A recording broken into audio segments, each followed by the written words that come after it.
Welcome to Caveman Sleep Stories. If you're here tonight, you're likely searching for rest, seeking to quiet the mind and drift gently toward the sleep that feels just beyond reach. Tonight, we're exploring something curious, something that seems almost impossible when you first hear it. The teeth of people who lived tens of thousands of years ago, people who never brushed, never saw a dentist, never used any modern dental care,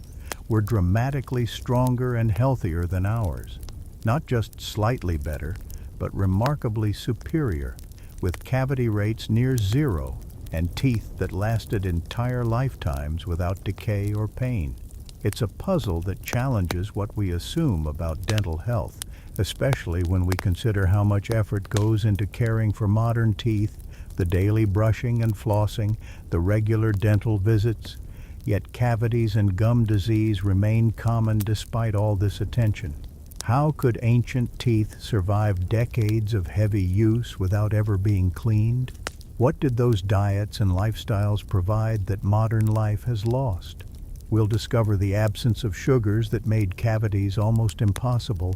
the fibrous foods that cleaned teeth naturally while being eaten, the strong jaws built through constant chewing, the thick enamel formed from mineral-rich diets, and the honest truth about what made ancient dental health so superior. If you drift off while listening, that's exactly what should happen. Consider subscribing if these stories help you find rest, and there's a Buy Me a Coffee link in the description if you'd like to support this channel. A like helps others discover these sleep stories too. Now settle in, get comfortable, and let's travel back to a time when teeth worked better without any of the care we consider essential today,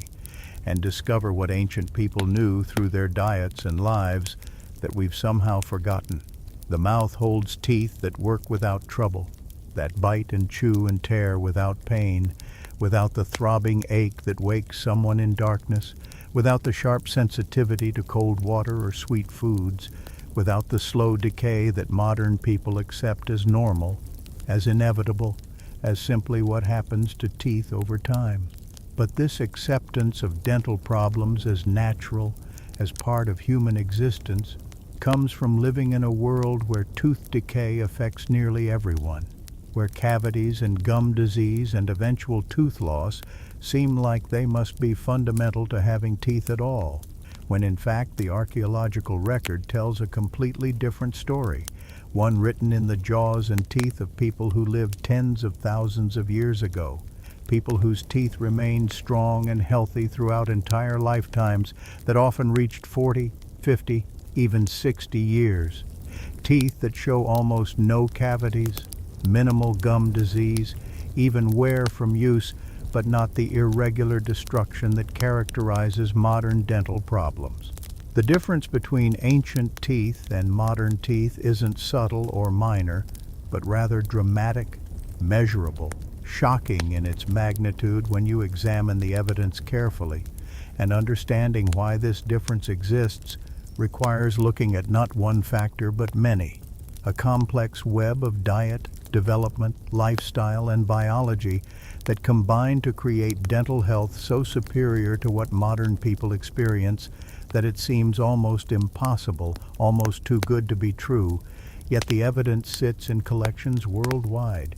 in jaw after jaw, showing teeth that lasted lifetimes without the pain, expense, and eventual loss that modern dental disease creates. The foundation of this difference, the factor that underlies almost everything else about ancient dental health, lies in what wasn't eaten, in the substances that were completely absent from the Paleolithic diet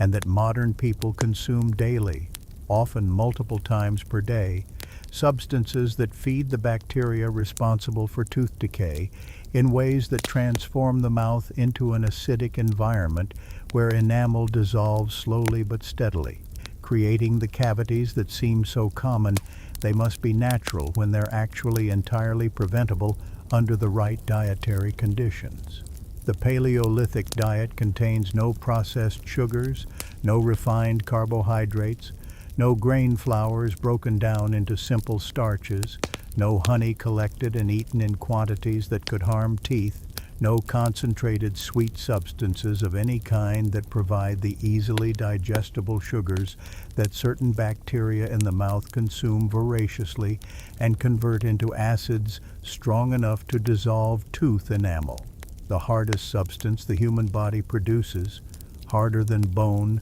more durable than any other tissue when conditions support its integrity rather than attacking it constantly. This absence of sugar and refined carbohydrates isn't a small detail or minor point, but rather the foundational reason why cavities, the dominant dental problem that affects between 30 and 50% of all teeth in modern populations by the time people reach adulthood, barely exist in Paleolithic populations, with skeletal studies examining thousands of teeth from archaeological sites across every continent, showing cavity rates that hover near 0%.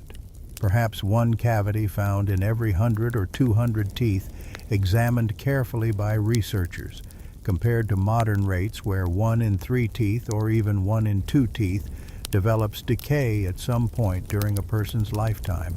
requiring professional intervention to prevent the decay from destroying the tooth completely. The bacteria responsible for cavities, primarily species called Streptococcus mutans, and several related bacterial species that thrive in sugary environments, exist in ancient mouths just as they exist in modern mouths, because these bacteria have been part of the human oral microbiome for hundreds of thousands of years, probably millions of years, existing in balance with hundreds of other bacterial species that share the mouth as habitat, but without the constant supply of simple sugars and refined carbohydrates that these particular bacteria prefer above all other food sources. They remain a minor part of the oral ecosystem rather than dominant, destructive forces that produce acid continuously whenever modern people eat bread, pasta, crackers, candy, chocolate, cookies, soda, juice, sports drinks, or any of the hundreds of other foods that modern diets center around, and that provide exactly the fuel that cavity-causing bacteria need to thrive and multiply and produce the acids that dissolve enamel and create cavities. The chemistry of tooth decay is straightforward and well understood through decades of research that has mapped out exactly how cavities form, why they form, what conditions promote them, and what conditions prevent them, leaving no mystery about the fundamental mechanism, even though the complex interactions between hundreds of bacterial species and various dietary components continue to reveal new details.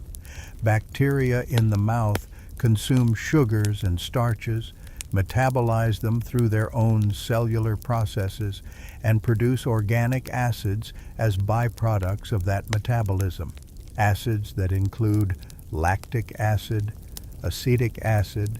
and other compounds that accumulate around the bacteria colonies growing on tooth surfaces, creating localized zones where pH drops low enough that the calcium phosphate minerals composing tooth enamel begin to dissolve,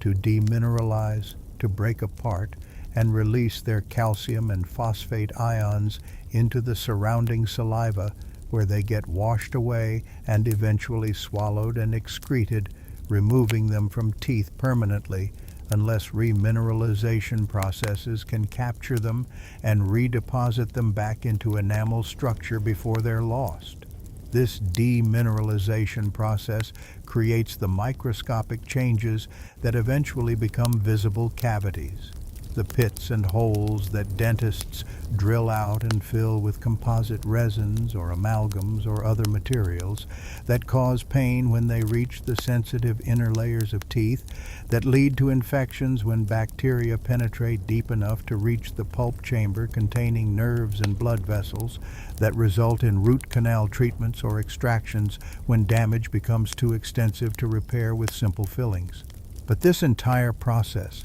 this cascade from sugar consumption to bacterial acid production to enamel dissolution to cavity formation, requires a constant supply of the sugars and refined carbohydrates that fuel it, that feed the bacteria and allow them to produce acid in quantities and concentrations sufficient to overcome the natural protective mechanisms that saliva provides, that the enamel's own structure provides, that the immune system provides through various antimicrobial compounds in saliva and gum tissue. When that sugar supply doesn't exist, when meals consist of meat and organs and fibrous roots and tough greens and nuts and occasional fruits eaten whole with all their fiber intact rather than juiced or processed, the bacteria that cause decay remain starved, metabolically quiet, unable to produce the acid concentrations necessary to create cavities, and the result is teeth that remain intact, strong, functional throughout entire lifetimes despite never seeing a toothbrush, never receiving fluoride treatments, never being cleaned professionally by anyone with dental training. The difference in cavity rates between ancient and modern populations represents not just better dental health in some abstract statistical sense, but rather an entirely different lived experience of having teeth. The difference between teeth being among the most reliable, trouble-free parts of the body that require no special attention and cause no worry, versus being constant sources of problems requiring professional intervention, significant expense, considerable time investment in daily hygiene, and still often causing pain, infection, and eventual tooth loss, despite all those efforts. Modern people grow up expecting cavities as normal, expecting to hear, "You have a cavity," at some dental appointment, expecting dental pain at some point in life as something that just happens, expecting to need fillings and potentially root canals and crowns and bridges, and eventually perhaps implants or partial dentures or complete dentures, accepting tooth loss as something that might happen, that does happen to millions of people, that seems like it must be natural, must be inevitable, because it's so common in modern populations, because nearly everyone knows someone who's lost teeth, because dental disease appears universal and therefore must be part of human nature. But the skeletal record shows that tooth loss from decay was extraordinarily rare in Paleolithic populations, that people typically kept all their teeth or nearly all their teeth throughout lives that often reached into their 50s or 60s, kept them, not because they had access to dentists or dental products or any kind of formal dental care, but simply because the conditions that cause decay didn't exist in mouths fueled by diets without processed sugars and refined carbohydrates, in mouths that maintained healthy pH levels, in mouths where protective mechanisms could function without being overwhelmed by constant acid attacks. When teeth were lost in the Paleolithic world, examination of skeletal remains shows it was usually from trauma, from a fall or blow to the face, from an accident during hunting or fighting, from extreme wear after many decades of heavy use that gradually wore through enamel despite its thickness and hardness, not from decay eating through enamel and dentin from the inside until the tooth crumbled and died, not from infections that started as small cavities and progressed until extraction became necessary to stop pain and prevent the infection from spreading to surrounding bone and potentially becoming life-threatening. The absence of sugar-driven decay in Paleolithic populations meant that all the other factors contributing to dental strength could express themselves fully, could manifest their protective effects without being constantly undermined by the acid bath that modern teeth endure daily, could maintain dental health across entire lifetimes through natural biological mechanisms rather than requiring technological interventions and professional treatments to partially compensate for the destructive dietary conditions that modern life creates. The strong jaws that develop through heavy chewing could support teeth properly throughout life rather than supporting teeth that decay from within regardless of jaw strength. The thick enamel that formed during childhood development could provide protection throughout decades of use rather than being dissolved away by acids in early or middle adulthood. The healthy gums that robust nutrition supported could maintain their seal around teeth and preserve underlying bone rather than fighting constant battles against inflammation and infection driven by both poor diet and bacterial overgrowth. The balanced oral microbiome that diverse environmental exposures and appropriate diet maintained could keep pathogenic bacteria in check rather than being dominated by species that thrive on sugar and produce destructive levels of acid. Every protective factor worked synergistically, each one supporting the others, creating a comprehensive system of dental health that operated reliably without conscious effort,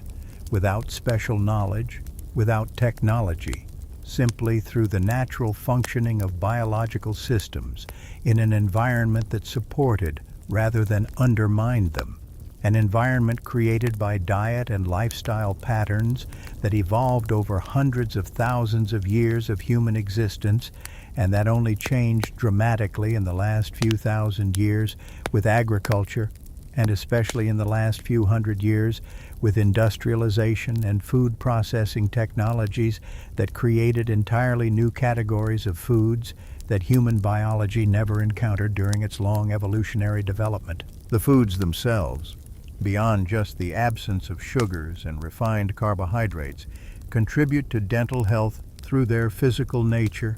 through their textures and compositions that affect teeth during the process of eating, creating conditions where chewing actually cleans teeth rather than depositing material that promotes decay, where the mechanical actions of breaking down food remove debris and bacteria rather than allowing them to accumulate. Fibrous plant roots, the kinds that must be dug from earth with digging sticks or bare hands, that arrive at the mouth still dusted with soil particles that require brushing off or rinsing, that require substantial chewing to break down their tough cell walls and release the nutrients they contain.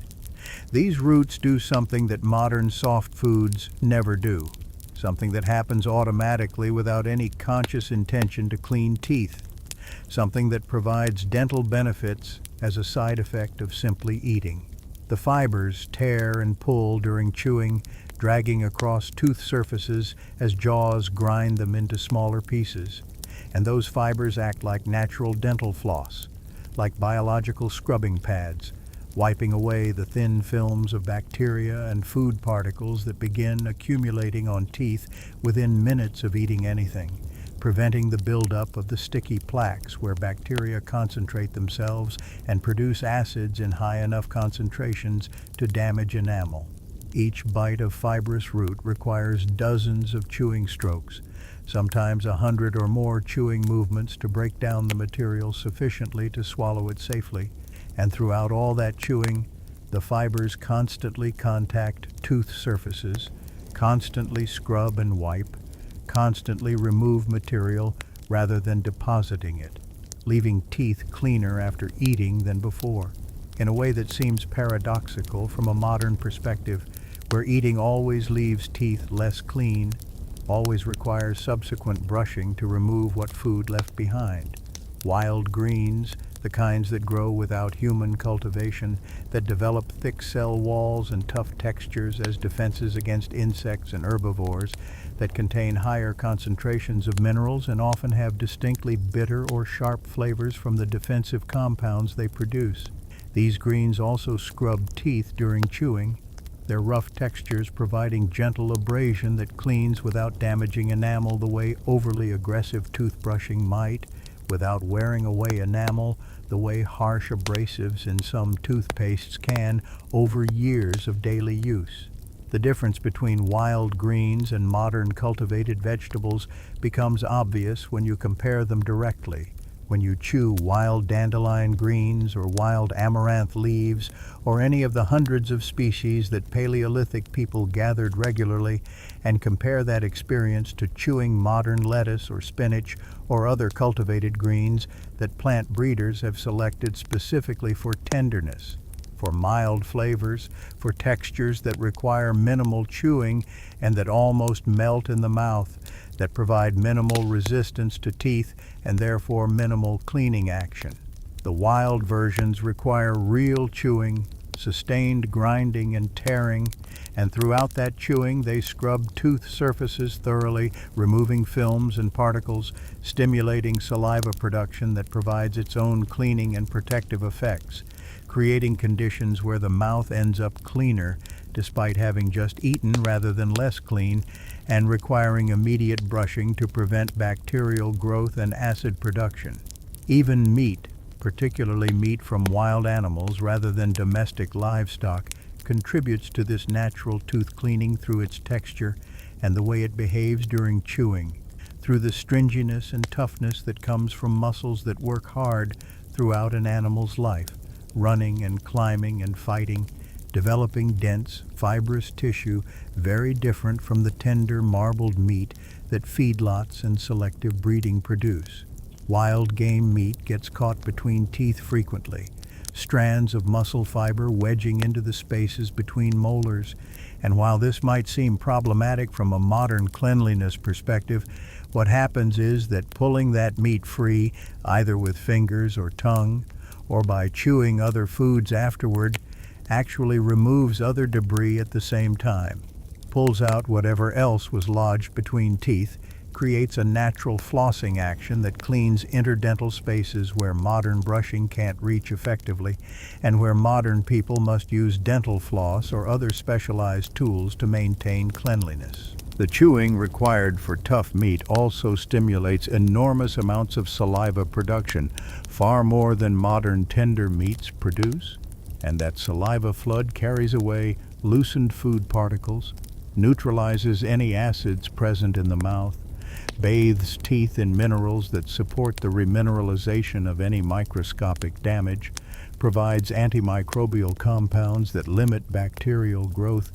creates a protective environment that maintains dental health without requiring any deliberate hygiene practices beyond simply eating the foods that natural selection shaped human digestive systems to process. Modern foods, engineered specifically for ease of eating, for convenience, for textures that consumers find pleasant and that require minimal chewing effort, eliminate entirely this natural cleaning mechanism that Paleolithic eating provided automatically with every meal. White bread, soft pasta, crackers, potato chips, cookies, cakes, all the starchy and sweet foods that make up large portions of modern diets require almost no chewing, break down into sticky, pasty masses within seconds of entering the mouth, coat teeth and tongue with residues that bacteria feast upon eagerly, pack into every groove and gap and space between teeth,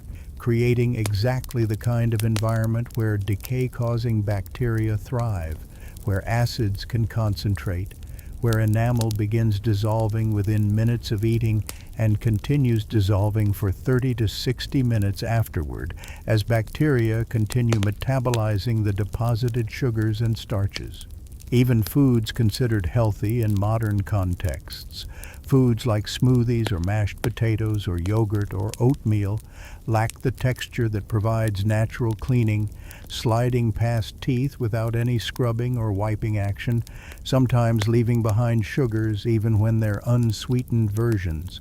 leaving starches that break down into sugars through salivary enzymes, creating conditions where teeth need immediate brushing after eating to have any hope of avoiding the acid attacks that will otherwise begin within minutes and continue for an hour or more. The Paleolithic mouth experiences something modern mouths never do, a kind of self-cleaning with every meal where the work of eating removes more than it deposits, where chewing itself becomes the primary dental hygiene practice without anyone recognizing it as such, without any conscious effort to clean teeth, effective not because it was designed as a health intervention,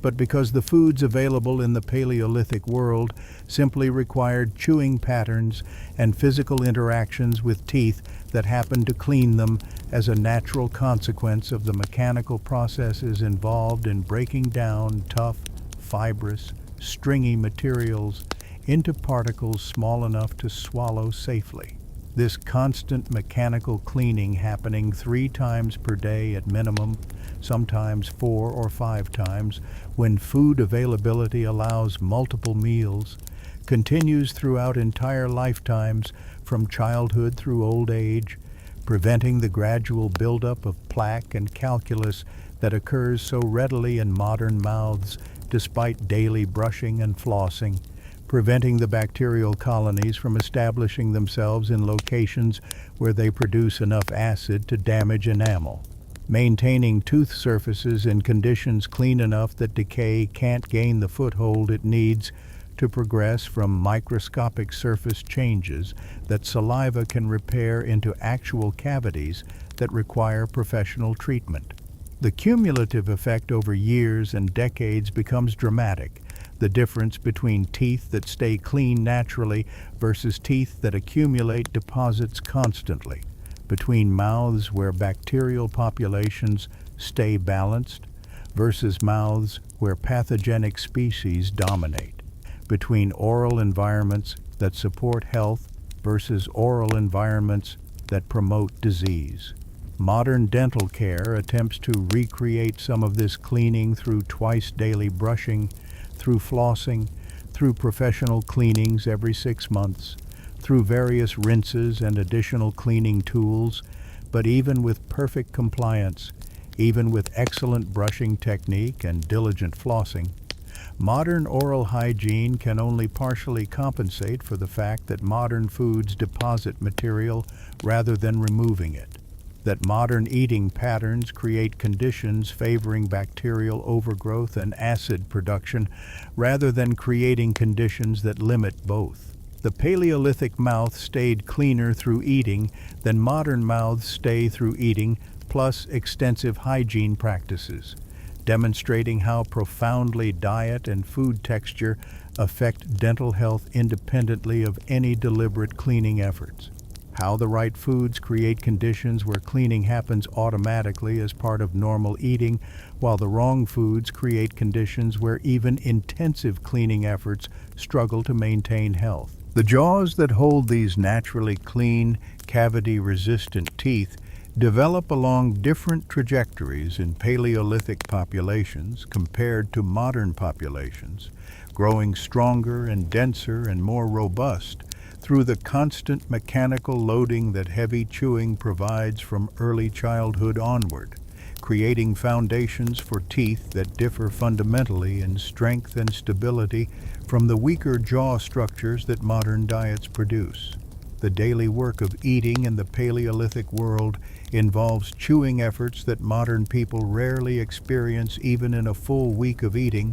involves the kind of sustained, powerful, repetitive jaw movements required to break down fibrous plant roots that resist the teeth stubbornly, that require grinding and tearing and crushing through hundreds of chewing strokes before they break down sufficiently to tear through meat that's tough and stringy, because wild animals have lean, dense muscle tissue built through constant movement and activity rather than the marbled, tender meat that domestication and feedlot fattening creates, to crack nuts whose shells require genuine force and proper tooth positioning to break without damaging teeth, to process all the various tough foods that make up Paleolithic meals in ways that demand jaw strength and endurance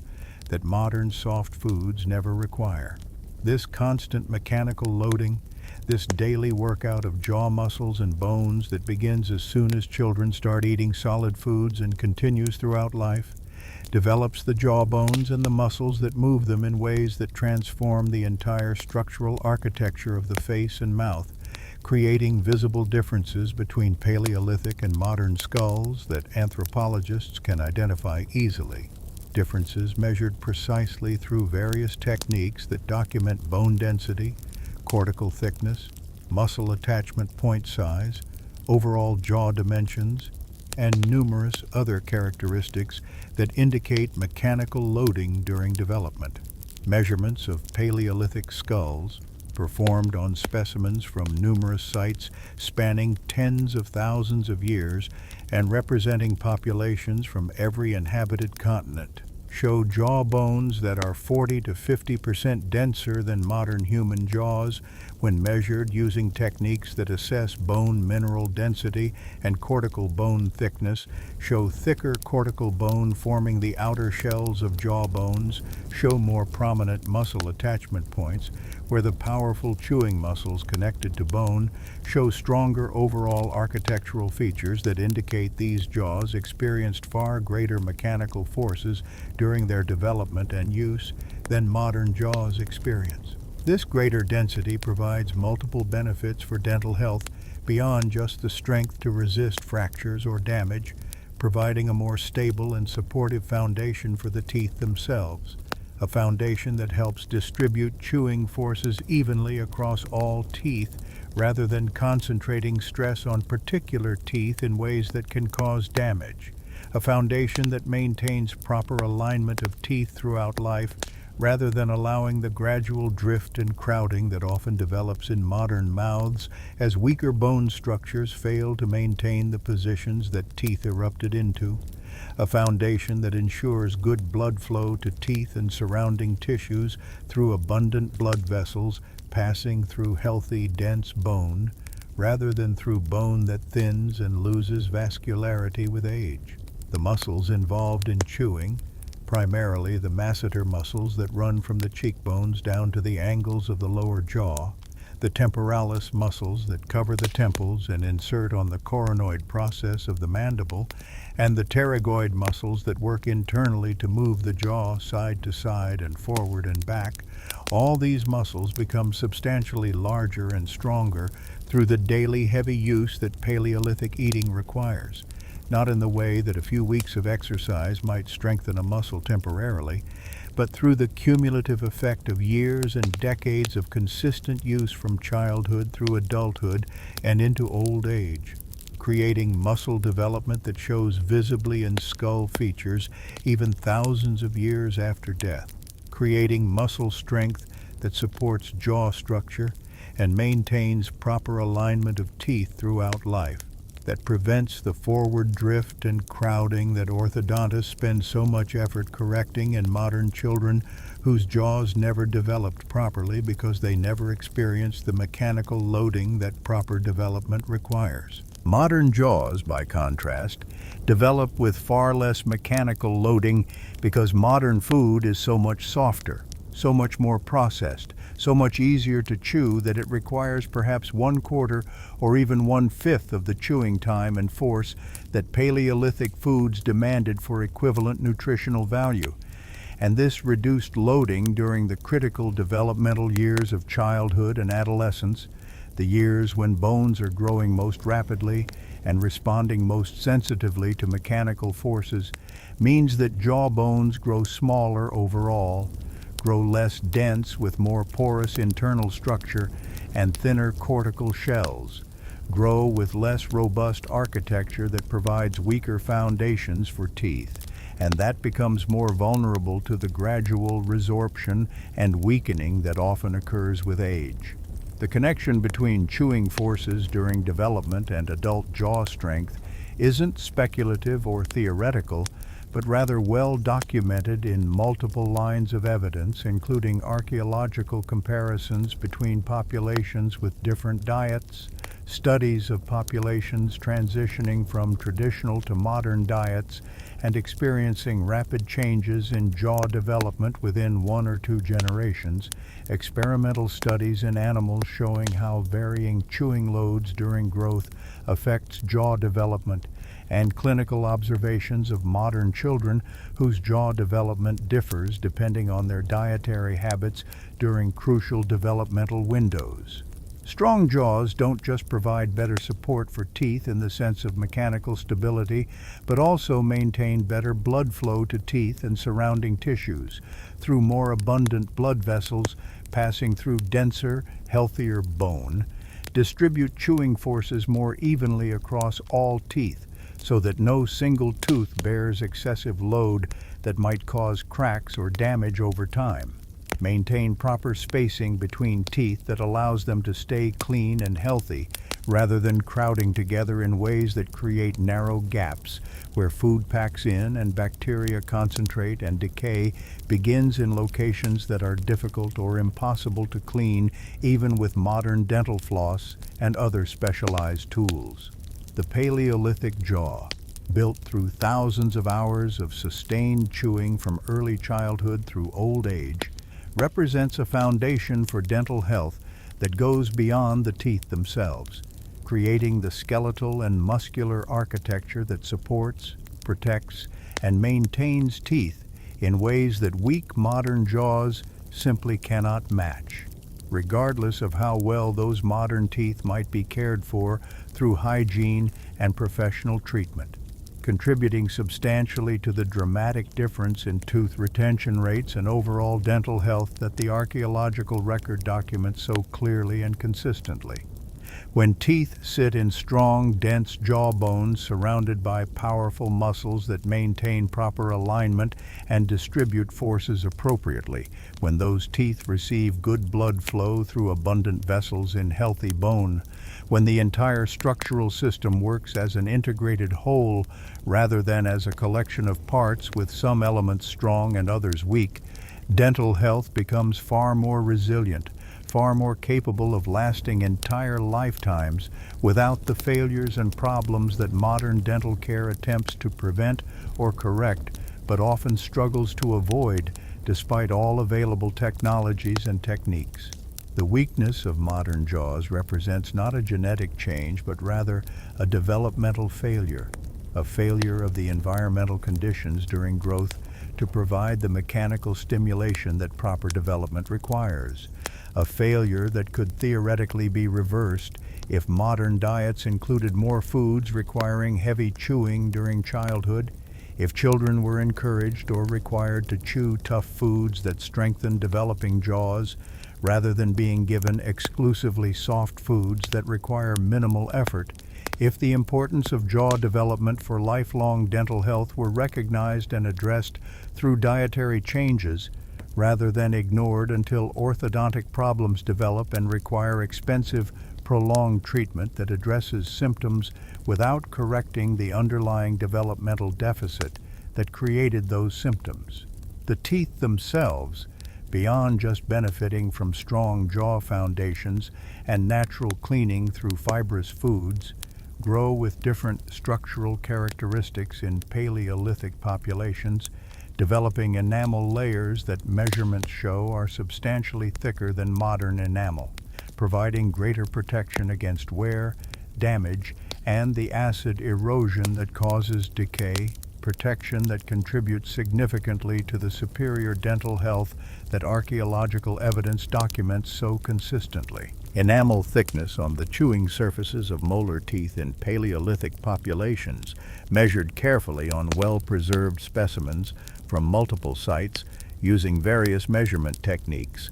including direct measurement on sectioned teeth, radiographic analysis, and micro-CT scanning that reveals internal structure without destroying specimens, averages approximately 2.5 millimeters on the highest points of the cusps, compared to modern enamel that averages closer to 2 millimeters in the same locations,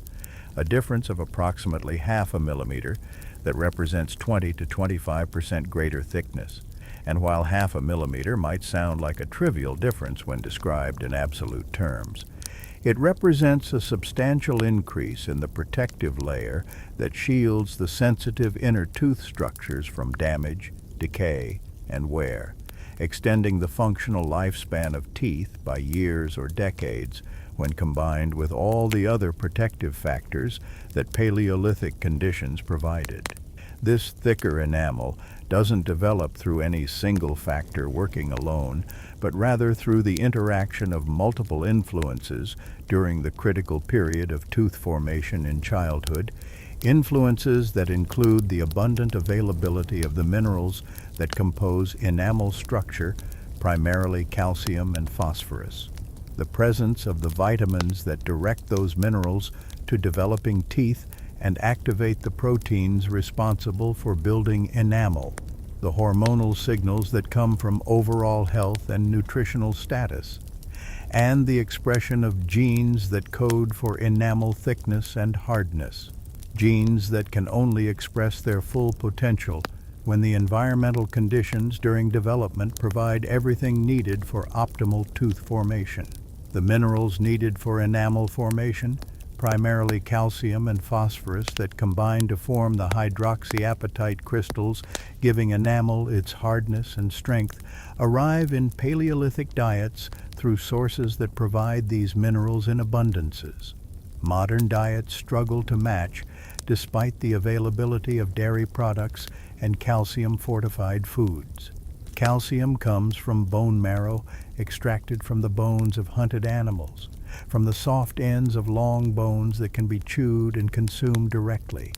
from small fish and birds eaten whole, including their entire skeletons,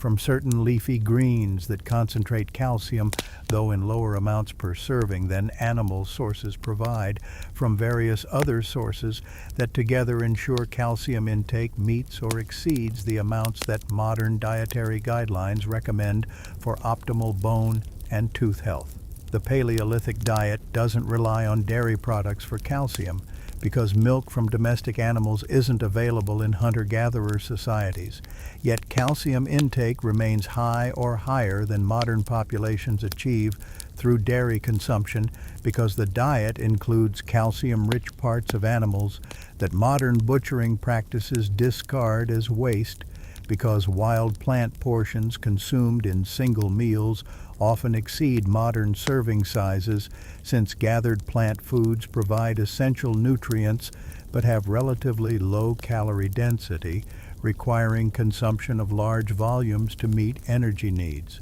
Phosphorus, equally important for tooth and bone structure because it combines with calcium in precise ratios to form hydroxyapatite, comes abundantly from meat and organ consumption that makes up substantial portions of daily caloric intake in most hunter-gatherer populations, providing phosphorus in amounts that properly balance calcium rather than creating the imbalances that can occur in modern diets where phosphorus from food additives and preservatives in processed foods often exceeds calcium intake by wide margins, creating conditions where the body must mobilize calcium from bones and teeth to maintain proper calcium to phosphorus ratios in blood and other tissues, gradually weakening skeletal structures, including the jaw bones that support teeth. But minerals alone, however abundant, cannot build thick, strong enamel without the vitamins that direct mineral deposition, that activate the proteins and enzymes responsible for creating enamel structure, that signal the body where and how to use the available calcium and phosphorus rather than allowing those minerals to circulate unused or deposit in soft tissues where they cause problems rather than benefits. Vitamin D, obtained primarily through sun exposure, acting on cholesterol in skin, but also from consumption of fatty fish when coastal or lake resources are available, facilitates calcium absorption from the digestive tract and directs calcium deposition into bones and teeth, rather than allowing it to pass through the body unused, maintains vitamin D levels that measurements in modern hunter-gatherer populations suggest are substantially higher than what most modern people maintain, often reaching levels that are double or triple the amounts considered adequate by modern medical standards, but that may actually represent the levels that human biology evolved to function with optimally. The importance of vitamin D for dental health extends beyond just facilitating calcium absorption, because vitamin D also influences immune function in gum tissue, affects the mineralization process directly through its effects on gene expression in cells building enamel, plays roles in the development of jaw bones and facial structures that indirectly affect tooth alignment and health, and contributes to overall health in ways that support dental health indirectly through effects on inflammation, infection resistance, and tissue repair. Modern populations living far from the equator, or spending most of their time indoors, or using sunscreen whenever outside, often have vitamin D levels far below what hunter-gatherers maintain, levels that may prevent outright rickets or obvious bone disease, but that fall short of supporting truly optimal tooth and bone formation, contributing to the thinner enamel and weaker jaw bones that make modern teeth more vulnerable to decay and damage throughout life. Vitamin K2, less well known among the general public but equally important for proper mineral deposition, according to research from early 20th century dentistry and more recent biochemical studies, comes primarily from organ meats, particularly liver, and to some extent from animal fats in the Paleolithic diet, activating proteins including osteocalcin and matrix GLA protein that bind calcium and direct its deposition into hard tissues like bones and teeth, rather than allowing calcium to deposit in soft tissues like arteries, where it contributes to cardiovascular disease, ensuring that the abundant calcium in the diet actually reaches teeth during their formation, rather than being wasted or becoming harmful through misplacement. The research on vitamin K2 and dental health dates back to the 1930s work of Weston Price, a dentist who traveled extensively studying traditional populations eating traditional diets in locations ranging from remote alpine valleys to Pacific islands, to African tribes to indigenous Americans, documenting consistently superior dental health in these populations compared to populations from the same genetic backgrounds eating modern processed foods, documenting cavity rates near 0%, well-formed dental arches with properly spaced teeth, strong jaw bones, minimal tooth loss even in elderly individuals, and attributing much of this superior health to a fat-soluble factor he called activator X, that he found abundantly in the traditional diets he studied, a factor that subsequent research has largely identified as vitamin K2, though Price's activator X may have included other fat-soluble nutrients as well. Price found that populations eating traditional diets rich in organ meats, animal fats from properly raised animals, and fermented foods had dramatically better dental health than populations eating modern diets high in white flour, sugar, and processed vegetable oils, finding that these differences appeared within just one generation of dietary change, that children of parents eating traditional diets, but who themselves ate modern diets, showed dramatic increases in cavities, jaw underdevelopment, crowded and misaligned teeth, and other dental problems that their parents' generation hadn't experienced, demonstrating how quickly dental health can deteriorate when diet changes and how profoundly nutrition affects dental development. The implications of Price's work and subsequent research on vitamin K2 and other fat-soluble vitamins suggest that these nutrients represent critical factors in the superior dental health of Paleolithic and traditional populations, factors that modern diets provide inadequately because the richest sources, particularly organ meats like liver and kidney, and animal fats from grass-fed animals rather than grain-fed livestock, have been largely eliminated from modern diets that consider these foods old-fashioned, unpalatable, or even unhealthy, based on outdated nutritional advice that demonized saturated fats and cholesterol without understanding their roles in providing fat-soluble vitamins essential for health. Vitamin A, in its true retinol form, found in the same organ meats and animal fats that provide vitamin K2, works synergistically with K2 and vitamin D in what has been termed the fat-soluble vitamin complex, all three vitamins working together to promote proper mineral metabolism, support immune function that prevents oral infections, influence gene expression in ways that affect tooth and bone development, and support numerous other aspects of health, including dental health. Modern diets obtain vitamin A primarily from plant carotenoids like beta-carotene that must be converted to retinol in the body, a conversion that occurs inefficiently in many people due to genetic variations affecting the conversion enzymes due to poor fat absorption that the low-fat diets popular in recent decades promote, due to various other factors that mean plant sources of vitamin A precursors don't reliably provide adequate vitamin A in its active retinol form, contributing to the widespread vitamin A inadequacy that modern populations experience despite the bright orange vegetables that supposedly provide this vitamin abundantly. The fat-soluble vitamin complex of A, D, and K2 working together represents another crucial piece of the dental health puzzle, another factor that was abundant in Paleolithic and traditional diets but is deficient in modern diets. Another reason why ancient teeth developed stronger and more resistant to decay than modern teeth despite identical genetic inheritance. Another example of how nutrition during development determines whether genetic potential for strong teeth can express fully, or whether nutritional limitations force compromises in tooth structure that create vulnerability to decay and damage throughout life. The modern approach to dental health focuses almost exclusively on hygiene and fluoride and professional treatments, while largely ignoring these fundamental nutritional factors that determine whether teeth develop properly in the first place, whether enamel grows thick and hard or thin and weak, whether jaws develop strong and robust or small and underdeveloped, whether the biological foundation for lifelong dental health gets built during childhood,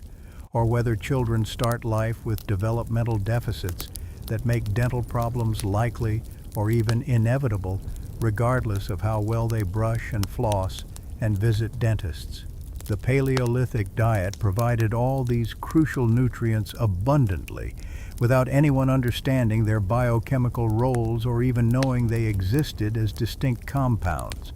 provided them simply through eating the foods that were available. The whole animals, including organs that modern butchering discards, the fats that modern dietary advice says to avoid, the wild plants that modern agriculture hasn't bred for tenderness and mild flavors at the expense of nutrient density, creating conditions where thick, strong enamel developed as the default outcome of normal development rather than as something requiring special attention or supplementation to achieve. The mouth, as an environment, as a biological space with its own chemistry and ecology, maintains pH levels in Paleolithic populations that protect teeth from acid erosion, maintains pH that stays neutral around 7 on the pH scale or slightly alkaline above 7 rather than becoming acidic below 7 the way modern mouths do throughout much of every day.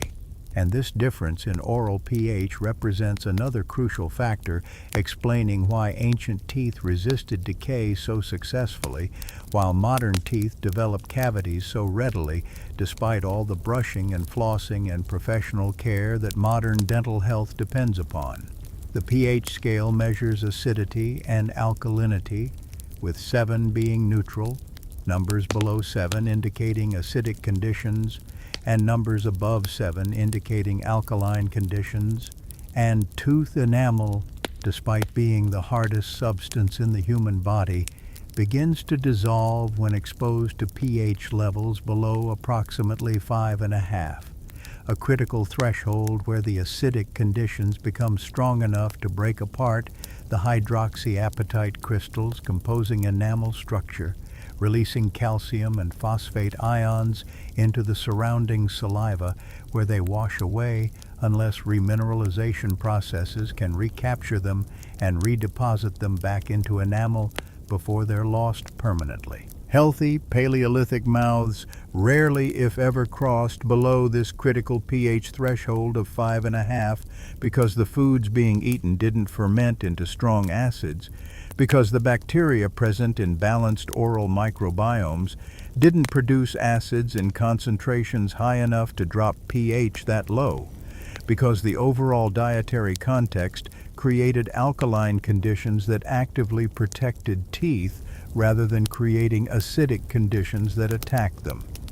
But modern mouths frequently drop below the critical threshold multiple times daily, sometimes staying below it for an hour or more at a time as bacteria consume sugars and produce acids, creating conditions where enamel dissolution occurs regularly and remineralization struggles to keep pace with the damage. The Paleolithic diet, composed primarily of meats and organs providing protein and fat,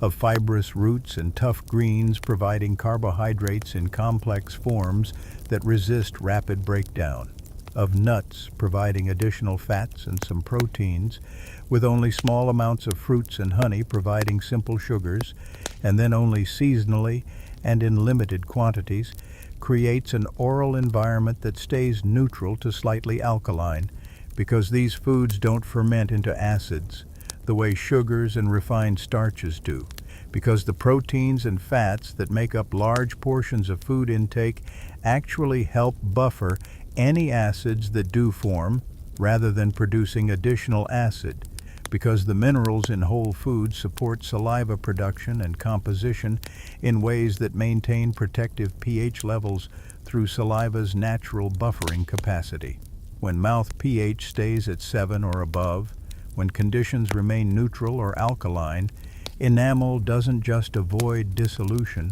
but actually undergoes remineralization, a natural repair process where minerals from saliva deposit back into any microscopic areas of previous damage, filling in tiny pits and scratches, repairing the earliest stages of decay before they become visible cavities, maintaining and even strengthening enamel over time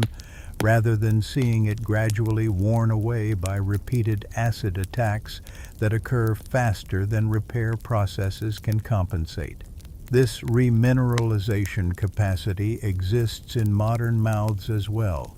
represents one of the natural protective mechanisms that all human mouths possess, but it can only function effectively when conditions allow it. When pH stays in ranges that favor mineral deposition rather than dissolution, when saliva contains adequate minerals to deposit, when enough time passes between acid attacks for remineralization to complete before new acid exposure begins the damage cycle again. Modern mouths, by contrast, experience pH swings throughout every day that create conditions favoring decay, with pH dropping into the acidic range below 7 whenever sugars or refined carbohydrates are eaten, plummeting sometimes as low as 4 or 4.5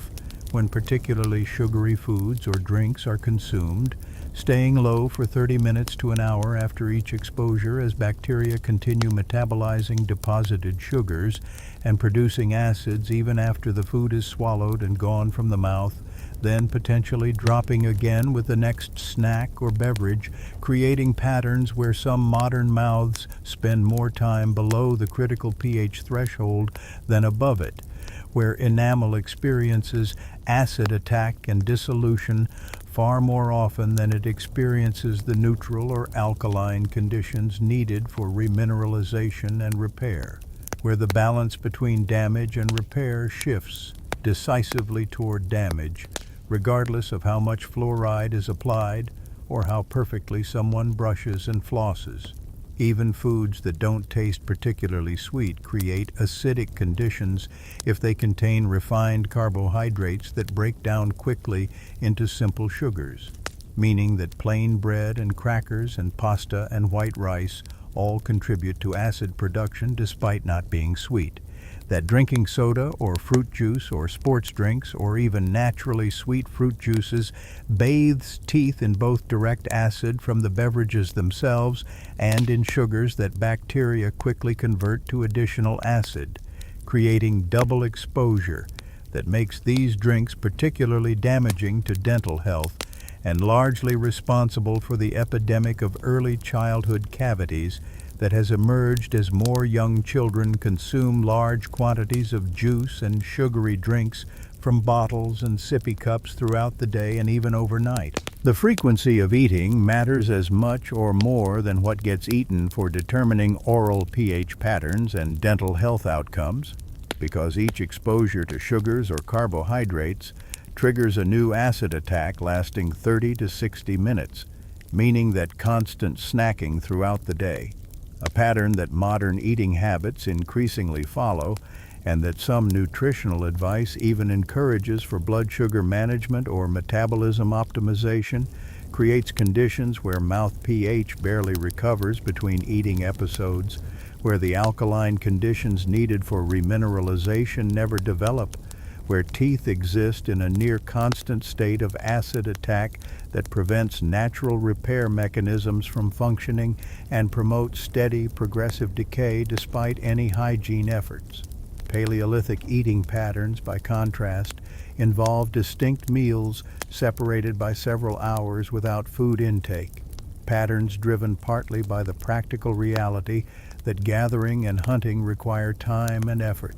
So continuous snacking isn't practical even if desired, and this pattern of eating followed by extended fasting creates favorable conditions for dental health that modern patterns undermine. When several hours pass between meals, mouth pH recovers fully to neutral or alkaline levels, saliva completes remineralization of any minor damage from the previous meal, bacterial populations return to balanced states rather than remaining in the acid-producing bloom state that sugar exposure triggers, gum tissues repair any minor inflammation or irritation from chewing, and the entire oral environment resets to healthy baseline conditions rather than remaining in a constant state of stress and damage accumulation.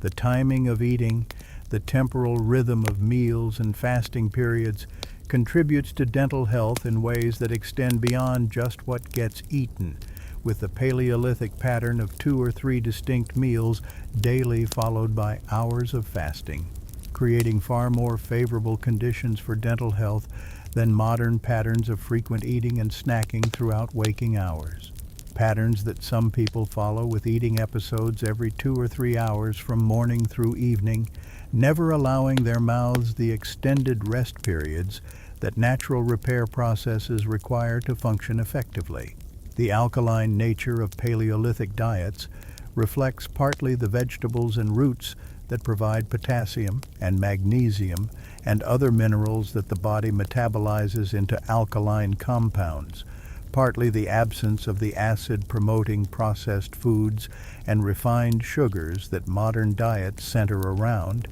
and partly the high protein intake from animal foods that helps buffer acids through various mechanisms, including the amino acids themselves, acting as buffers, and the metabolic processing of protein, promoting alkaline conditions. Even when Paleolithic diets include some honey when found, or berries when in season, or other sources of natural sugars, the quantities remain relatively small. The frequency remains low since these foods appear only seasonally and in limited amounts. And the overall dietary context remains one where these occasional sugar exposures can't create the sustained acidic conditions that refined sugars in modern diets produce continuously throughout every day. The difference in oral pH between ancient and modern mouths represents another measurable, significant factor in the dental health gap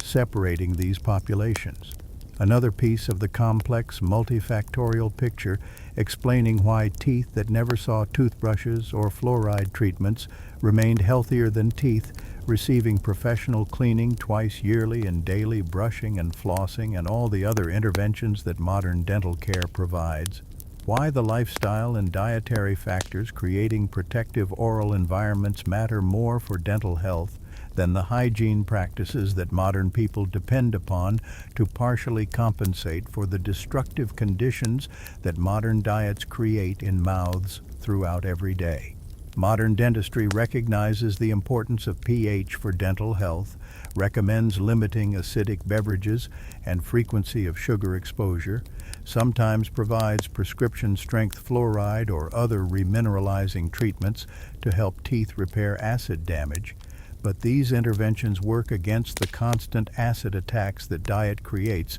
rather than addressing the root cause of why mouths become acidic in the first place. Treating symptoms rather than causes, attempting to strengthen teeth against attack rather than preventing the attack from occurring, an approach that achieves partial success at best and leaves most modern people experiencing dental decay despite all efforts to prevent it. The development of jaws and teeth in childhood, the critical period when facial bones grow rapidly and teeth form inside those bones before erupting into the mouth, proceeds along different trajectories in Paleolithic populations compared to modern populations in ways that affect dental health throughout entire lifetimes, with development influenced by factors beginning before birth and continuing through adolescence, factors creating the strong jaws, well-aligned teeth, and robust dental structures that archaeological remains demonstrate so consistently across populations and time periods. Infant feeding practices in the Paleolithic world involve extended breastfeeding that typically continues for 2 to 4 years, based on ethnographic studies of modern hunter-gatherers and evidence from skeletal remains of Paleolithic children, durations far longer than modern norms in industrialized societies where many babies are weaned by their first birthday, and some are never breastfed at all, transitioning directly from birth to formula feeding that, while adequate for basic nutrition and growth, doesn't provide the same developmental stimulation for oral structures that breastfeeding creates through the complex muscular movements it requires. Breastfeeding involves sophisticated coordination of tongue, jaw, and facial muscles that bottle feeding doesn't replicate. Movements that stimulate growth of the maxilla and mandible through mechanical forces transmitted through tissues during sucking and swallowing. Movements that promote proper forward development of the midface rather than the flattened facial profiles that often develop with artificial feeding. Movements that create the architectural foundation for teeth to erupt into proper alignment rather than crowding together in underdeveloped jaws that lack sufficient space for all the teeth that will eventually appear. The sucking, swallowing, and breathing patterns that develop during breastfeeding influence not just oral structures directly, but also nasal development and airway formation, creating interconnections between feeding method and overall craniofacial development that anthropologists and orthodontists have documented extensively in studies comparing populations with different infant feeding practices, finding consistent associations between extended breastfeeding and better dental alignment, between artificial feeding and increased rates of crowding and malocclusion, between feeding method in infancy and facial structure in adulthood, relationships that make biological sense given that the mechanical forces of infant feeding represent some of the strongest forces acting on developing facial bones during early life when bone growth occurs most rapidly and responds most sensitively to mechanical stimulation. When weaning occurs in Paleolithic populations, it happens gradually, over months or years, involves transition to foods that still require substantial chewing, even though they're softer than adult foods, maintains the developmental stimulation that breastfeeding provided through continued mechanical loading of jaw structures, keeps facial bones and jaw muscles actively developing throughout the critical childhood years when growth velocity remains high and structural patterns get established that will persist throughout life. Modern weaning, by contrast, often involves abrupt transition to soft baby foods, pureed fruits and vegetables, crackers and breads that dissolve quickly in the mouth. Foods specifically designed and marketed for being easy for toddlers to eat without requiring the chewing that stimulates jaw development, creating situations where the mechanical forces promoting proper growth diminish precisely during the years when facial bones are developing most rapidly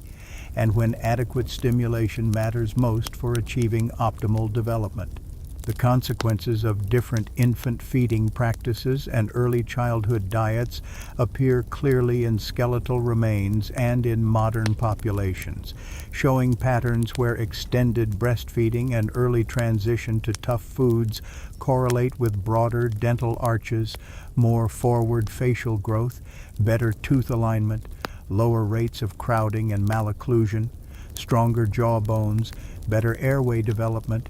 and numerous other features indicating more complete, more robust craniofacial development compared to populations practicing early weaning and extended consumption of soft foods during childhood. The teeth that erupt into properly developed jaws have adequate room to align naturally, don't crowd or twist or overlap in ways that create cleaning difficulties and promote decay between teeth. Maintain the spacing that allows thorough cleaning both by the natural mechanisms that fibrous foods provide and by deliberate hygiene practices. If those are performed, distribute chewing forces evenly rather than concentrating stress on particular teeth in ways that cause damage or wear patterns that weaken teeth over time. The difference between well-spaced Paleolithic teeth in broad, well-developed dental arches and crowded modern teeth in narrow, underdeveloped arches isn't merely aesthetic, but functional and consequential for long-term dental health, affecting how effectively teeth can be kept clean, how evenly forces distribute during chewing, how healthy the supporting structures remain throughout life, how long teeth last before problems develop that require intervention. Orthodontic treatment attempts to correct these spacing and alignment problems after they develop, using braces or other appliances to move teeth into better positions, sometimes removing healthy teeth to create space in underdeveloped jaws.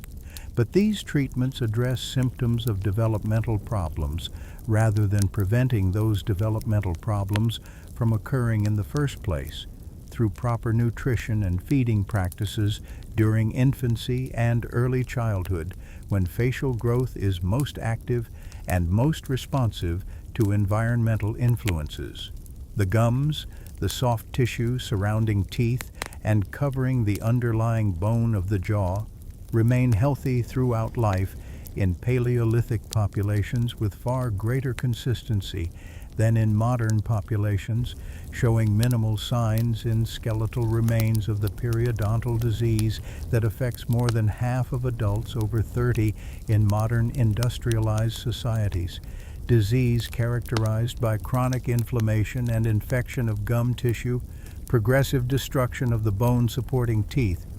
eventual loosening and loss of teeth even when the teeth themselves haven't decayed, representing the other major cause of tooth loss besides cavities, and accounting for most tooth loss in older adults who have successfully avoided or treated cavities but lose teeth anyway, as periodontal disease destroys their supporting structures. Gum health depends partly on the same nutritional factors supporting tooth health, particularly vitamin C, preventing scurvy, and supporting collagen formation in connective tissues, including gums, vitamin K, supporting the bone underlying gums, minerals maintaining density of that bone, and integrity of the attachment between gums and teeth. But gum health also depends critically on the absence of chronic inflammation that processed foods and refined sugars promote throughout the body, including in oral tissues.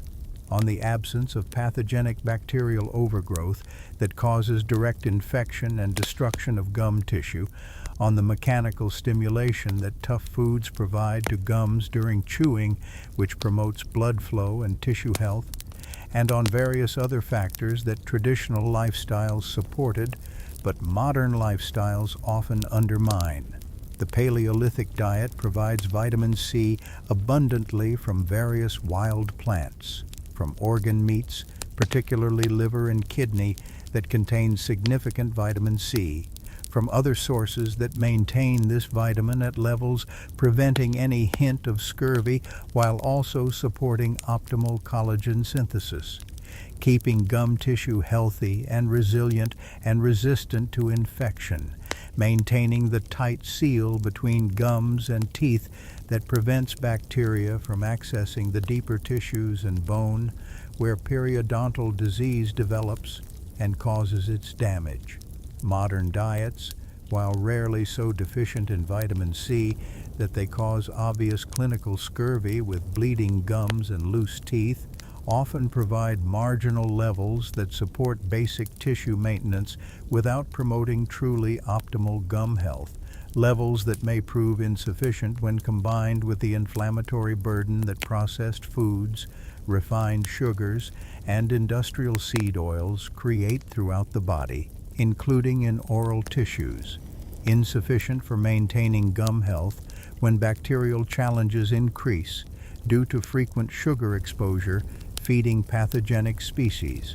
insufficient for optimal collagen synthesis that keeps gum tissue strong and well attached to teeth. The bacterial populations in mouths, the complex oral microbiome comprising hundreds of species in dynamic balance, maintain different compositions in Paleolithic versus modern populations, with Paleolithic microbiomes showing greater diversity and better balance that prevents overgrowth of the specific pathogenic species most associated with periodontal disease, maintains stable ecosystems that resist perturbations and infections, creates conditions where beneficial bacteria that don't cause disease remain competitive with potentially harmful species, where the overall bacterial community supports oral health rather than undermining it. The modern oral microbiome often shows reduced diversity and overgrowth of species associated with both cavities and periodontal disease, shows shifts in bacterial composition that correlate with processed food consumption and that worsen with frequent sugar exposure, shows disruption from antibiotic use that kills oral bacteria as unintended casualties. Whenever antibiotics treat infections elsewhere in the body, shows further disruption from aggressive oral hygiene practices, including antimicrobial mouthwashes that kill both beneficial and harmful bacteria without discrimination,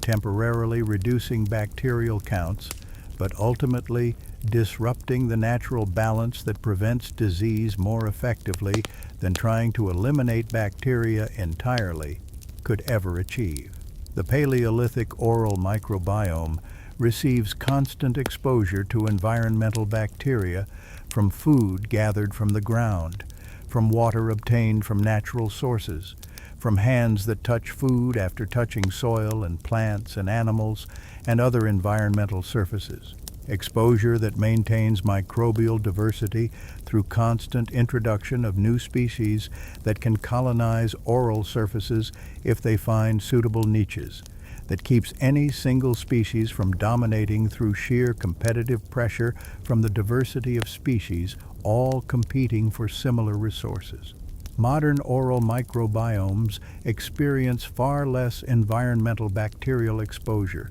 because food arrives cleaned and packaged and often sterilized through cooking, because water arrives chlorinated specifically to kill bacteria before consumption, because hands get washed frequently with antimicrobial soaps,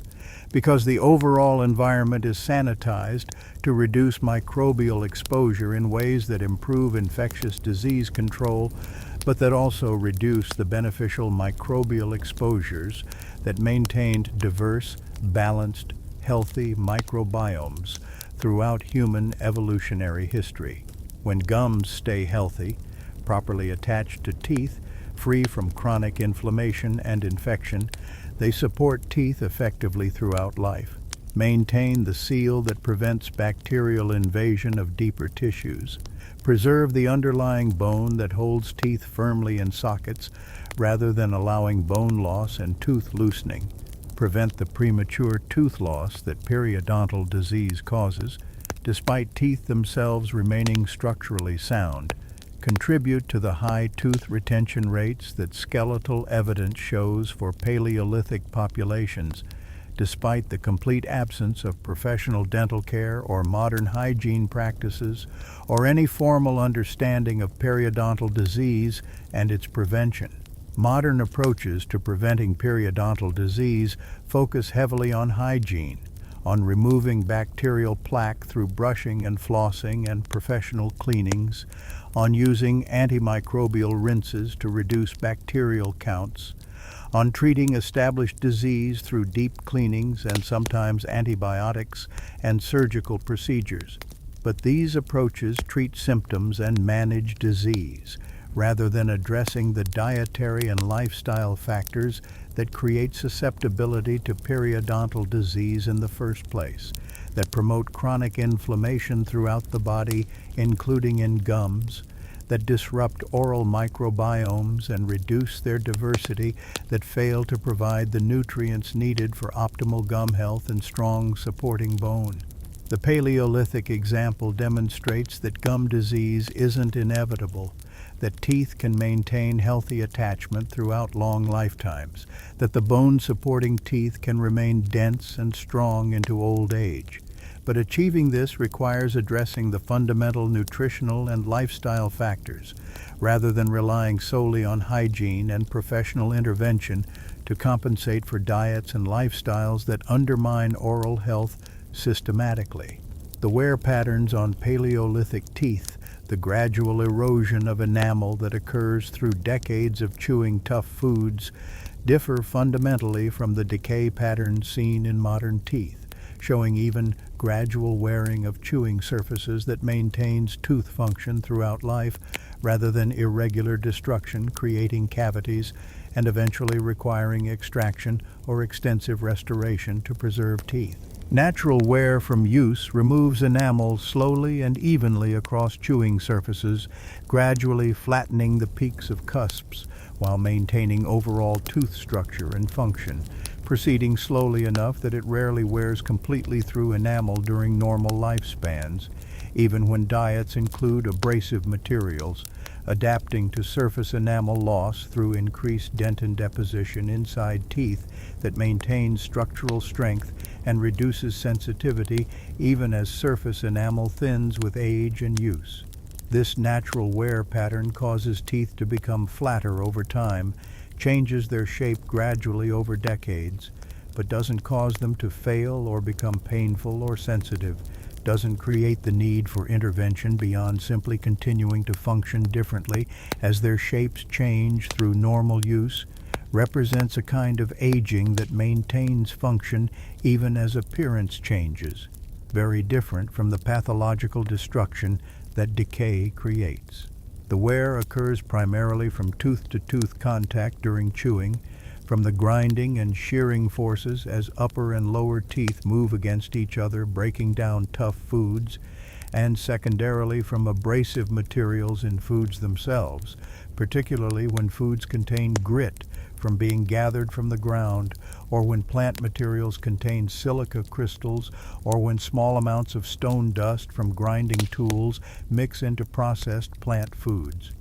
But this abrasive wear removes surface material uniformly across chewing surfaces rather than creating the pits and fissures and holes that acid decay produces, maintains relatively smooth surfaces that resist bacterial colonization, rather than creating rough, irregular surfaces where bacteria concentrate and produce acids in protected microenvironments. Modern teeth, by contrast, develop irregular patterns of destruction where decay creates pits and holes in some locations while leaving other areas intact. Where acid dissolution preferentially removes enamel from surfaces near the gum line, where plaque accumulates, or between teeth, where cleaning is difficult, while chewing surfaces may remain relatively intact. Initially, creating the characteristic cavity patterns that require professional treatment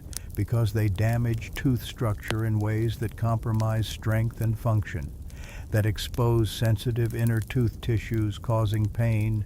that allow bacteria to penetrate deep into teeth where they cause infections and potentially abscess formation requiring root canal treatment or extraction to prevent serious complications. The difference between natural wear and pathological decay represents another crucial distinction between ancient and modern dental experiences, with ancient teeth wearing gradually over lifetimes of hard use while remaining functional and healthy and pain-free, while modern teeth often fail prematurely from decay despite experiencing less mechanical wear overall, because modern diets are so much softer and less abrasive than Paleolithic diets, making the point that wear itself isn't the problem and isn't what limits tooth lifespan, but rather decay destroying teeth long before natural wear would make them non-functional represents the actual limiting factor in modern dental health. The wear patterns in Paleolithic teeth demonstrate that teeth can last entire lifetimes of heavy use, that the durability of properly formed teeth with thick enamel and strong dentin is more than adequate for normal human lifespans, when decay isn't destroying them from within, that the primary problem modern dental care addresses isn't tooth fragility or inadequate durability, but rather the unnaturally destructive conditions that modern diets create in mouths through constant sugar exposure and frequent eating patterns and absence of foods providing natural cleaning. Modern dentistry focuses tremendous resources and effort on preventing and treating decay because decay causes the vast majority of tooth loss in children and younger adults, while periodontal disease causes most tooth loss in older adults. But skeletal evidence suggests that if decay could be prevented through dietary and lifestyle changes alone, if mouths could maintain the neutral to alkaline pH that Paleolithic diets created, if bacterial populations could stay balanced through dietary patterns that don't preferentially feed pathogenic species, teeth might last much longer without professional intervention. That the fundamental problem isn't the inherent weakness or fragility of teeth themselves, but rather the destructive conditions that modern environments create in mouths through dietary and lifestyle factors that could theoretically be changed if the knowledge and will existed to make those changes at population levels. The Paleolithic example shows what's possible when conditions support dental health, when diet and lifestyle align with human biological needs and capacities, when teeth experience the environmental conditions that evolution shaped them to function within, demonstrating that dramatic improvements in dental health don't require advanced technology or professional care, but rather require creating the basic conditions that allow natural protective mechanisms to function effectively, that allow teeth to develop properly and maintain their health throughout life without the constant interventions that modern dental care depends upon. The saliva that constantly bathes teeth and gums maintains different composition and flow rates in Paleolithic populations compared to modern populations in ways that support dental health more effectively, providing minerals that can remineralize tiny areas of enamel damage before they become cavities,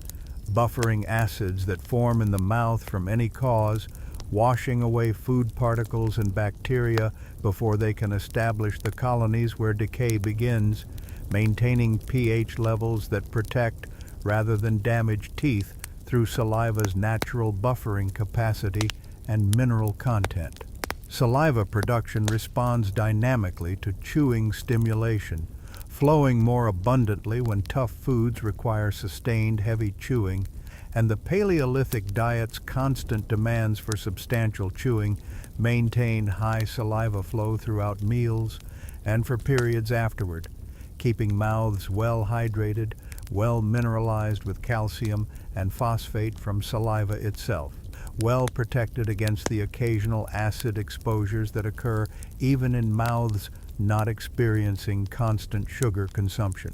The composition of saliva depends partly on overall hydration status, partly on nutritional status, particularly mineral intake, partly on the health of salivary glands themselves, partly on various medications and health conditions that can affect saliva production, with proper hydration and good nutrition ensuring that saliva flows abundantly and carries adequate minerals for its protective and remineralizing functions, rather than being scanty or poorly mineralized in ways that reduce its protective effects. Modern saliva often flows less abundantly than Paleolithic saliva presumably did, because modern foods require much less chewing and therefore provide less stimulation to salivary glands, because many common medications including antihistamines, antidepressants, blood pressure medications, and others affect salivary gland function as side effects,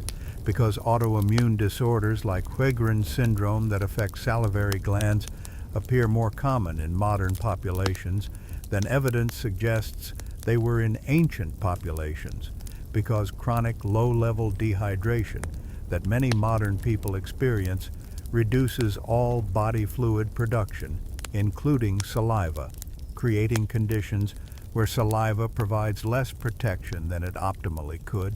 where mouths stay drier than ideal for dental health, where the natural protective and repair mechanisms that saliva provides function less effectively than they're capable of functioning under optimal conditions. The mineral content of saliva, particularly its calcium and phosphate concentrations, determines how effectively saliva can remineralize teeth, can repair the microscopic damage that occurs even in healthy mouths from occasional acid exposure or mechanical wear, can maintain and strengthen enamel over time rather than seeing it gradually weaken. This remineralization capacity represents one of the most important natural protective mechanisms that all human mouths possess, a mechanism allowing teeth to repair themselves continuously throughout life when conditions support it. But remineralization requires adequate minerals in saliva, requires pH levels in the neutral to alkaline range where mineral deposition is thermodynamically favored over dissolution, requires sufficient time between acid exposures for the relatively slow remineralization process to complete its work before new damage begins. The Paleolithic oral environment provides all the requirements for effective remineralization more consistently than modern oral environments do, maintaining mineral-rich saliva through diets high in calcium and phosphorus, maintaining favorable pH through dietary patterns that create alkaline conditions, providing adequate time between meals for remineralization to occur during the fasting periods, separating distinct meals, creating conditions where remineralization equals or exceeds demineralization, where teeth repair themselves naturally and maintain or even increase their strength over time rather than gradually deteriorating despite all efforts to protect them. The balance between demineralization and remineralization,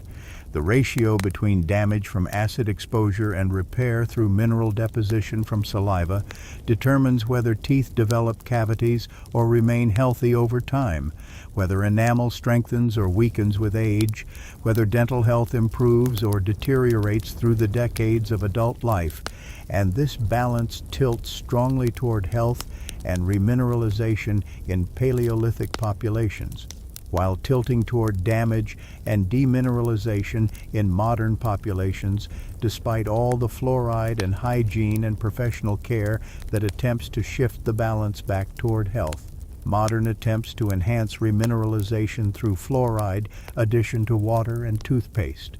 through prescription-strength fluoride applications, through calcium phosphate treatments, through careful control of eating frequency and sugar intake, help many people avoid some cavities and slow the progression of existing cavities. But these interventions rarely achieve the near-total cavity prevention that Paleolithic diets and lifestyles created automatically simply through providing the conditions where natural protective mechanisms could function effectively without being overwhelmed by constant acid attacks and mineral depletion that modern dietary patterns create. The rhythm of eating, the temporal pattern of meals and extended fasting periods between them influences dental health through multiple mechanisms beyond just allowing pH recovery and remineralization time, creating conditions where teeth and their supporting structures experience periods of rest and repair rather than constant stress and damage, where biological processes can complete their cycles rather than being constantly disrupted by new food intake, creating new challenges. The Paleolithic eating pattern typically involves 2 to 3 distinct meals daily, separated by several hours of fasting, sometimes with additional smaller eating occasions when particular foods become available, but generally following a pattern where eating occurs at specific times, followed by extended periods without food intake,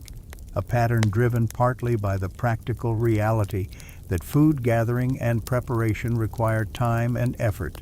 making continuous snacking impractical even if it were desired. And this pattern of distinct meals separated by fasting periods creates favorable conditions for dental health that modern patterns of frequent eating undermine systematically. When several hours pass between meals, when mouth experiences extended periods without new food intake, pH recovers fully to neutral or alkaline levels rather than dropping again before recovery completes, saliva completes. Remineralization of any minor damage from the previous meal, rather than being interrupted by new acid exposure before repair finishes. Bacterial populations return to balanced resting states rather than remaining in the metabolically active acid-producing states that sugar exposure triggers. Gum tissues repair any minor inflammation or mechanical irritation from chewing rather than experiencing new damage before healing completes. And the entire oral environment resets to healthy baseline conditions rather than remaining in a constant state of stress and accumulating damage that can never fully repair because new insults arrive before previous damage heals. Modern eating patterns increasingly involve frequent small meals and snacks distributed throughout waking hours, patterns that some nutrition advice actively encourages for managing blood sugar or optimizing metabolism or preventing extreme hunger, patterns that create dental conditions where mouths never fully recover between eating episodes, where pH drops repeatedly throughout the day, never staying in the alkaline remineralizing range for extended periods, where repair processes never complete before new damage begins, where cumulative damage accumulates faster than repair mechanisms can compensate even with excellent hygiene and fluoride use and professional care. The circadian rhythms governing human biology, the approximately 24-hour cycles of activity and rest affecting every organ system and most cellular processes, include rhythms in saliva production and composition that support dental health optimally when eating patterns align with these inherent biological rhythms, but that become disrupted when eating occurs outside normal times, when nighttime brings continued food intake rather than extended fasting. when the natural rest and repair periods get eliminated. Nighttime in the Paleolithic world means cessation of eating for 10 to 12 hours or more from evening until the next morning, a long fasting period when saliva production continues though at reduced rates during sleep, when saliva composition shifts toward more alkaline pH that promotes remineralization, when bacterial populations exist in conditions favoring beneficial species over pathogens, when oral tissues repair and regenerate in the absence of the mechanical stress and chemical challenges that eating creates, when the mouth gets the extended rest period that optimal function and health require. Modern nighttime eating, late-night snacking, bedtime beverages containing sugars or acids, eating during night wakings, all these patterns disrupt natural circadian repair cycles, create acid attacks precisely when saliva production decreases during sleep, and protective mechanisms are weakest, promote decay through poor timing as much as through poor food choices, contributing to the dental damage that accumulates despite daytime hygiene efforts. The accumulating evidence on meal timing and intermittent fasting, though focused primarily on metabolic health and weight management, suggests that when eating occurs matters nearly as much as what gets eaten for multiple health outcomes, including oral health. That compressed eating windows with extended daily fasting periods promote health across multiple organ systems through allowing natural repair and maintenance processes to function rather than being constantly interrupted, that the Paleolithic pattern of distinct meals with long fasting gaps provided another layer of protection for dental health that modern patterns increasingly abandon in pursuit of convenience or attempting to optimize for other health markers without considering the dental consequences of eating patterns that keep mouths in constant states of challenge without adequate recovery time. The fat-soluble vitamins, a group including vitamin A in its true retinol form, vitamin D, vitamin K2, and vitamin E, though E plays less direct role in dental health, work together synergistically in what some researchers term the fat-soluble vitamin complex, with these vitamins interacting to support proper mineral metabolism,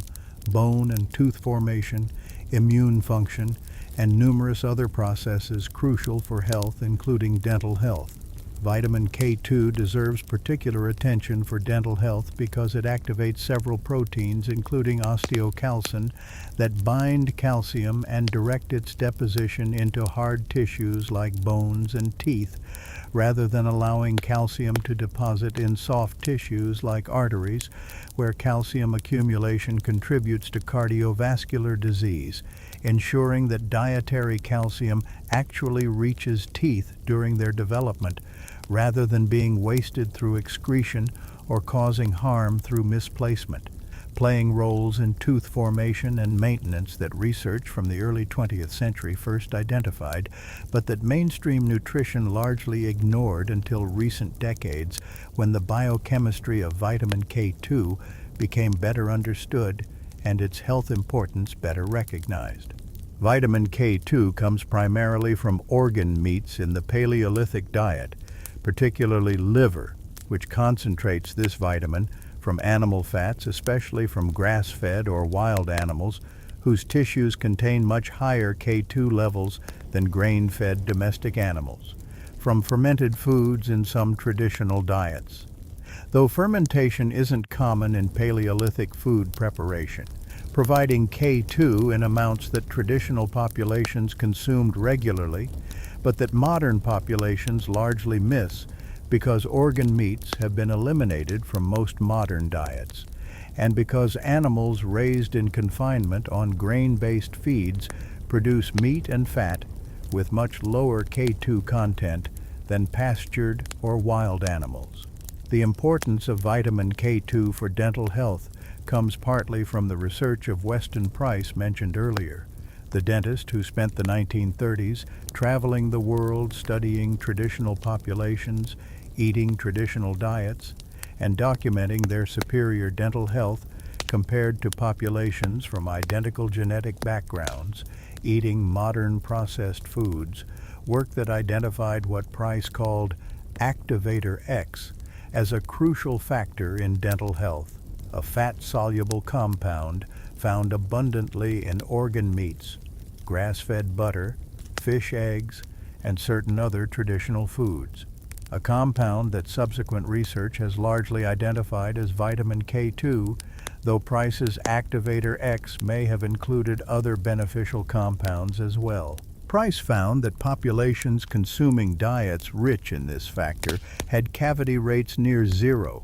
had well-formed facial structures with broad dental arches and properly spaced teeth, had strong jawbones and minimal tooth loss even in elderly individuals, had overall dental health so superior to modern populations that the difference seemed almost impossible. Yet Price documented it photographically and through dental examinations across dozens of populations on multiple continents, showing consistent patterns where traditional diets supported excellent dental health, while modern processed foods caused rapid dental deterioration even within a single generation of dietary change. Price's work, though conducted before modern molecular biology could identify the specific compounds responsible for the effects he observed,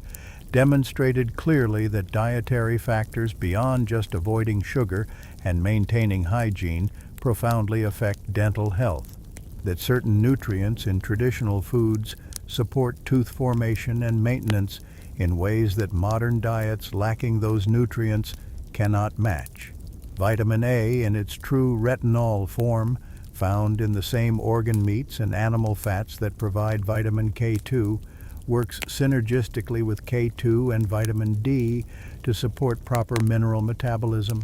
influences gene expression in ways that affect tooth development, supports immune function that prevents oral infections, plays roles in maintaining epithelial tissues, including gums, and contributes to dental health through multiple mechanisms, though its specific roles in tooth formation are less well characterized than those of vitamin D and K2. Modern populations obtain vitamin A primarily from plant carotenoids like beta-carotene from orange and yellow vegetables, compounds that must be converted to retinol in the body through enzymatic processes that function inefficiently in many people due to genetic variations, nutritional deficiencies affecting the conversion enzymes, low-fat diets that impair absorption of these fat-soluble compounds, and various other factors, meaning that plant sources don't reliably provide adequate vitamin A in its active form, despite conventional nutrition recommendations treating plant and animal sources as equivalent when they're not. The deficiency or inadequacy of these fat-soluble vitamins in modern populations, resulting from elimination of organ meats and traditional fats from diets, from reduced consumption of fatty fish and other rich sources, from industrial agriculture producing animals with lower vitamin content in their tissues, from various other dietary changes, contributes significantly to the inferior dental health of modern populations compared to Paleolithic and traditional populations, represents another example of how modern diets fail to provide crucial nutrients that traditional diets supplied abundantly without anyone needing to understand their biochemical roles or consciously optimize their intake. The genetic potential for strong teeth, for thick enamel, and dense jawbones, and well-formed dental arches, and all the other characteristics contributing to excellent dental health,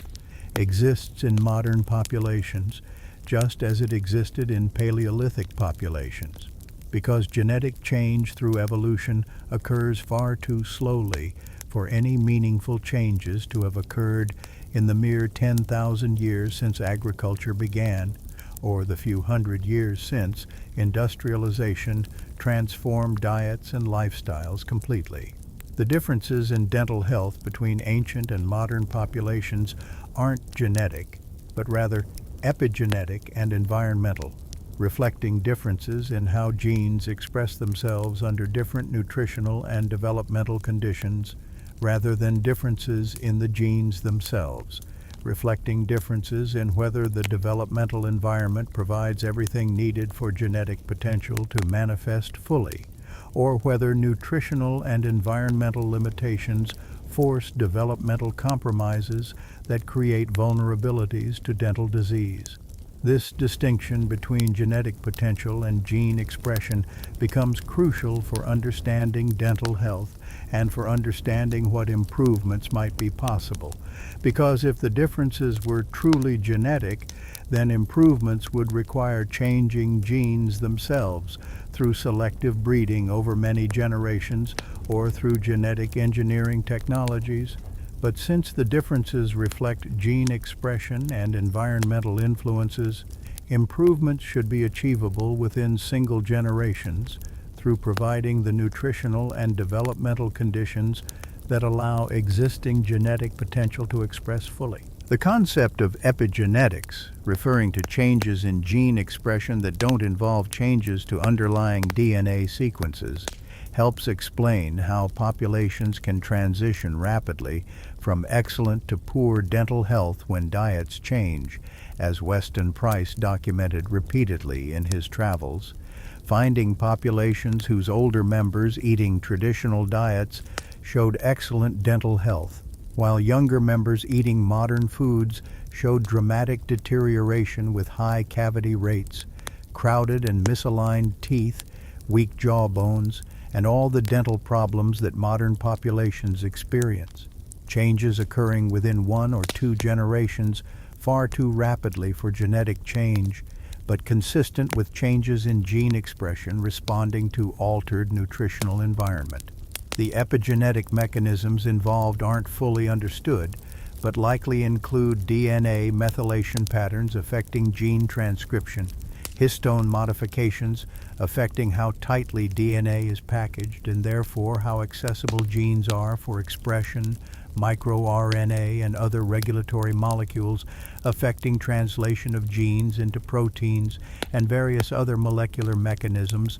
through which environmental conditions, particularly nutrition during critical developmental windows, influence how genetic instructions manifest in physical structure and function. Some research suggests that epigenetic changes can persist across generations even when diet improves, potentially explaining why dental health sometimes doesn't immediately recover when nutrition improves, why populations may need multiple generations of excellent nutrition to fully restore the dental health that can deteriorate within 1 generation of poor nutrition. Though other research suggests epigenetic marks get largely reset between generations, allowing each new generation to express genes according to their own developmental environment, rather than carrying forward the epigenetic marks from previous generations. The practical implications of genetic potential versus epigenetic expression become important for understanding what improvements in dental health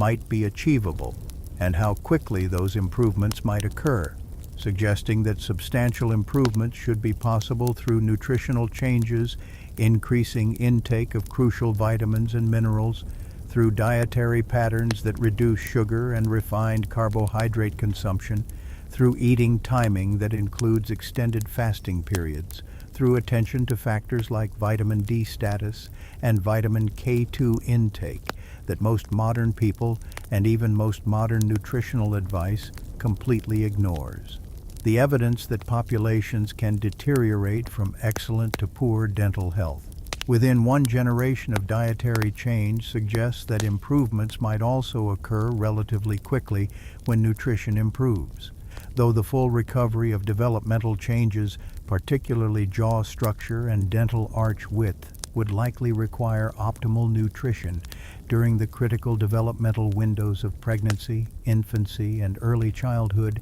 might not be fully achievable through dietary changes in adults whose development is complete, though even adults might see improvements in gum health, reduced rates of new cavity formation, enhanced remineralization, and slower progression of existing damage through dietary and lifestyle changes, addressing root causes of dental disease rather than just managing symptoms. The strongest interventions for improving dental health at population levels likely involve optimizing maternal nutrition before and during pregnancy, supporting extended breastfeeding,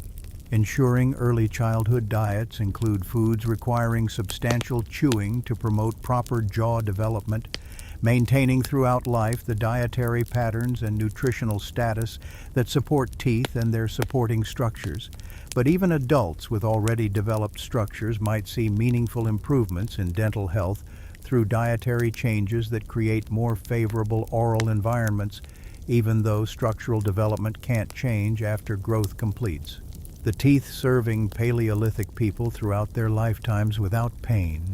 without decay,